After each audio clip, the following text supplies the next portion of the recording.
100కి 97 మంది పాస్టర్లు ద్రోహం చేశారని ఆరోపణలు ఎదుర్కొంటూ ఉంటారట. నిజమే మరి, అందులో అబద్ధమేముంది? వీళ్ల మీద అమెరికాలో చిన్నపిల్లల మీద లైంగిక నేర ఆరోపణలు విపరీతంగా ఉంటాయి. రోజు అవే వార్తలు. 100కి 70 మందికి నిరాశ నిస్పృహలు, డిప్రెషన్ట. నిజమే మరి, కేసులైతే ఎలాగూ డిప్రెషన్ వస్తుంది కదా మరి. ప్రతి సంవత్సరం 7,000 చర్చిలు మూతపడుతున్నాయట. విన్నారా? 7,000 చర్చిలు ప్రతి సంవత్సరం ఒక్క అమెరికాలో మూతపడుతున్నాయట.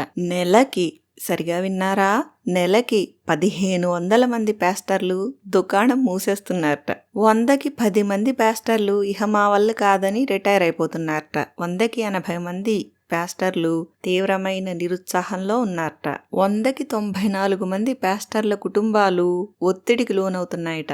మరి ఇన్ని జరిగాక ఆదాయం గండి పెడితే వచ్చేది ఒత్తిడే కదా. 100కి 70 మందికి స్నేహితులే ఉండరట. వీళ్ళకి ఎంత దూరంగా ఉంటే అంత మంచిది అని పాపం ఇక్కడి ప్రజలు తెలుసుకుంటున్నారు. తెలుగు గొర్రెలు ఎప్పటికి తెలుసుకుంటాయో. 100కి 90 మంది పాస్టర్లు వారానికి 55 నుంచి 75 గంటలు పనిచేసేస్తారట. మరి చెయ్యాలి మరి, దశమభాగాలు రావాలి కదా మరి.